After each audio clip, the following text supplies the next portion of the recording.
MUROZOND'S Rise is the second half of the new mega dungeon for Mythic Plus in Season 3. The dungeon will start with a 37-minute timer, so as long as you complete the dungeon within that window, you will upgrade your key. Tier Vanguards will cast Rending Cleave, inflicting big damage to anybody in front of the mob and applying a stackable 6-second bleed, so make sure to stay behind these mobs at all times. Infinite Twilight Maguses will cast Epoch Bolt at random players. Interrupt this where possible, but save interrupts for Corroding Volley when the Magus casts it. This is a massive AoE and slows everybody by 40% if successful. Valo, Timesworn Keeper, will cast Temporal Strike. Dodge this ground animation or you'll take massive damage and be knocked up. The tank must move Valo away from his Titanic Bulwark Sphere. This reduces incoming damage by 50% for 15 seconds for all units, so players can stand inside this as a free damage reduction.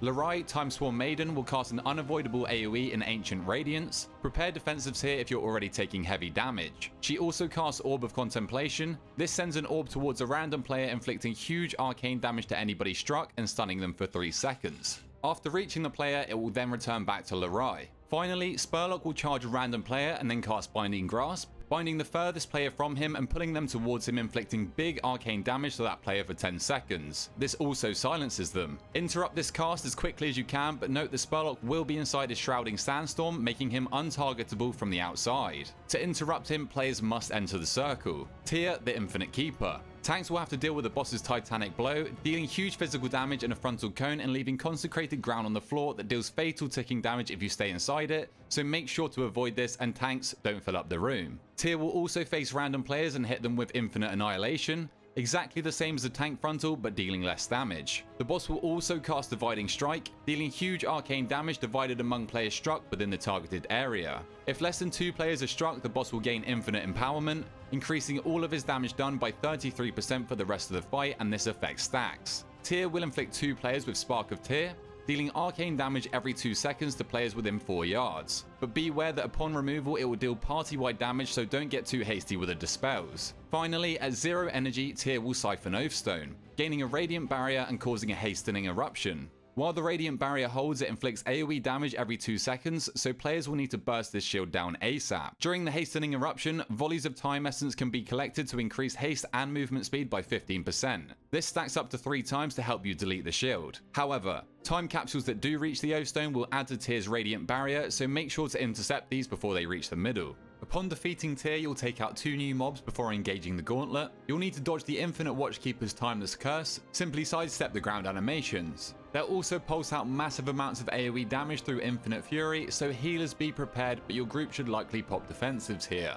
Timeless Marauders will channel Infinite Schism, pulsing out AoE damage to your group and spawning large amounts of swirlies that must be dodged. This can get very scary if it lines up with the Watchkeeper's Infinite Fury. You'll also want to interrupt his displaced Chrono Sequence cast. This does AoE damage and gives him and nearby allies a shield for 15 seconds. After these mobs, you'll have to navigate the Gauntlet and avoid getting hit by any of the frontals or swirlies, otherwise you'll have to restart. Once a player finishes the Gauntlet, they will be able to create a temporal rift for the rest of the party to pass through. On the other side of the Gauntlet, you'll find 2 dragons. The Infinite Diversionist is exactly the same as the Watchkeeper, just with a different name. However, the Infinite Saboteur will cast a Bronze Exhalation frontal at the tank. Dodge this and tanks face this mob away from the group. Now we can choose what boss we encounter next. For the sake of this guide, we'll deal with the Time Lost Battlefield. You'll then proceed down the stairs where you'll find many different mobs. Mobs buffed with time displacement will explode upon death, dealing AoE damage, so be careful killing them en masse here. But more importantly, they will clear the lethal sand on the floor when they die.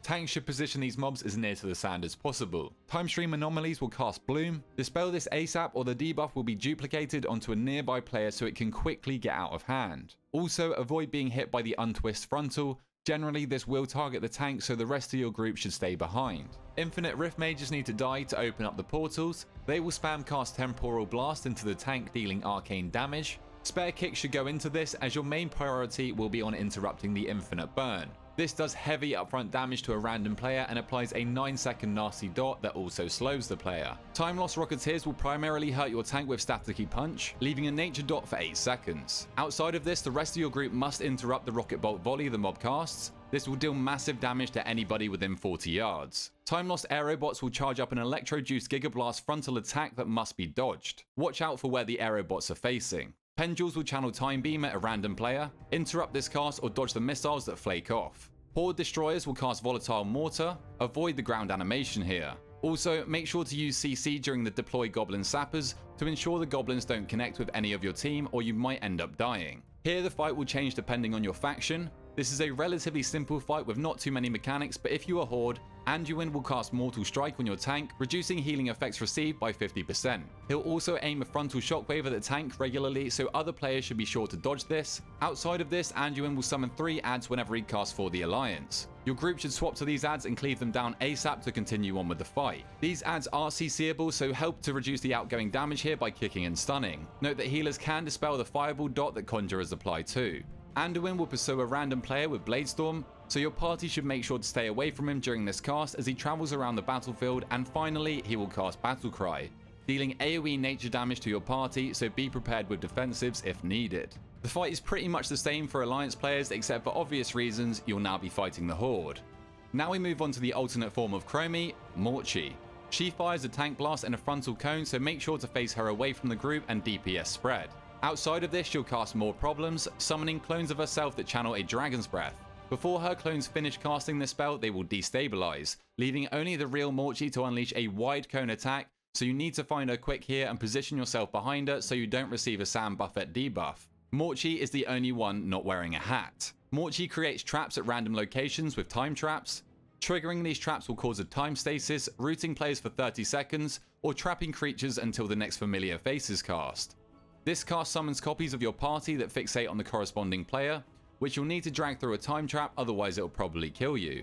Rinse and repeat this fight until you take her down. Before fighting Chrono-Lord Deios, you'll fight Infinite Slayers. Make sure to dodge the Slayer's frontal ability in Bronze Exhalation, while simultaneously dodging the timeless curse swirlies that will be spawned. The last boss in MUROZOND'S Rise, Chrono-Lord Deios. This is a 2-phase encounter where the main aim is to take out the adds as soon as possible in phase 1. These infinite keepers will create portals that summon reinforcements we must take out, and they'll also spam cast Infinite Bolt, dealing arcane damage to a random player and applying a dispellable magic dot in Chronal Burn. This will deal damage to a player for 15 seconds but decreases in frequency over time. Upon defeating these timekeepers, the Rift destabilizes, inflicting 15% max health damage to Deios over 4 seconds. Take out these timekeepers as quickly as you can so that you're not overwhelmed with more spawn, as at the same time you'll be dealing with Deios, who will conjure infinity orbs which fall to the ground and upon arrival will explode in an infinity nova. This deals huge damage to players and increases their damage taken from future novas by 300% for 3 seconds. And this does stack.